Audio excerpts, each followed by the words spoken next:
Work, energy, and power are must-know concepts for the MCAT Chem Phys section. These aren't just random formulas. These are concepts that actually show up in real-world scenarios, such as muscles contracting, cars accelerating, or molecules moving. So in today's video, I'm going to give you a complete breakdown of work, energy, and power. We'll go step by step into the definitions, the key equations, and how to use them in MCAT style problems. And of course, most importantly, the patterns that the high scoring students recognize on test day. So let's start with work. Work is the transfer of energy when a force is applied over a distance. The formula is FD cosine theta, where F is the force, D is the displacement or the distance traveled, and theta is the angle between the force and the displacement. Key notes for the MCAT: if theta equals 0 degrees, all of the force is going to contribute to the work, pushing straight forward.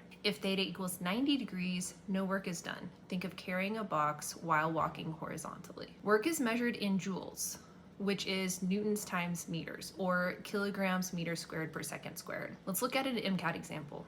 A student pushes a box with a 20 Newton force at an angle of 60 degrees across 3 meters. How much work is done? Simple plug and chug, 20 times 3 times cosine of 60, so 30 joules. The work-energy theorem is very important. The total work done on an object equals its change in kinetic energy. You can think of it as 1/2 mv squared final minus 1/2 mv squared initial. This is tested often because it connects work directly to motion. Let's move on to energy. There are really two types of energy, kinetic and potential. Kinetic energy is 1/2 mv squared. Depends on velocity squared, so doubling the speed actually quadruples kinetic energy. And then there are many types of potential energy. We have gravitational potential energy, which is mgh. We have elastic potential energy. Think of spring, 1/2 kx squared, that's Hooke's law. The conservation of energy is very important. Total mechanical energy is kinetic energy plus potential energy. In ideal frictionless systems, initial energy equals final energy. On the MCAT, you're going to see ramps, pendulums, and springs probably most commonly. Here's an MCAT example. A 2 kilogram ball is dropped from 5 meters. What is its velocity at the ground?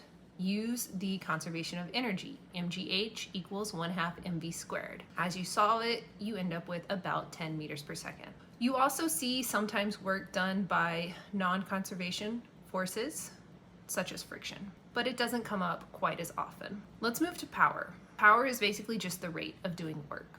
Formula is work over time. The SI unit, very important, is the watt, which is just joules per second. Here's an example. If a motor does 600 joules of work in 30 seconds, what is the power output? It's just 600 over 30, or 20 watts. We have instantaneous power in mechanics. It is FV cosine theta. This is often used in physics passages where velocity is changing. Let's look at an everyday analogy. Two people climb the same set of stairs.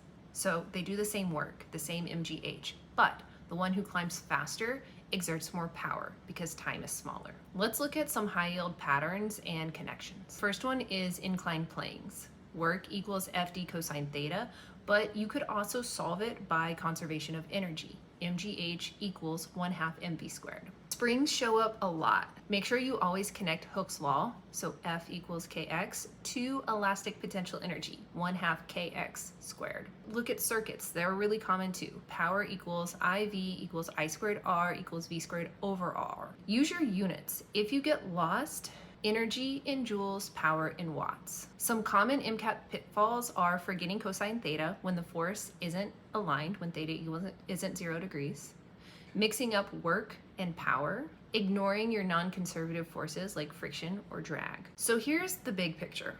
Work is energy transfer. Energy comes in different forms, but is always conserved. Power is how fast work gets done. If you can connect these equations, concepts, and units, you'll crush work, energy, and power questions on the MCAT. If you found this breakdown helpful, hit subscribe for more MCAT strategies every week.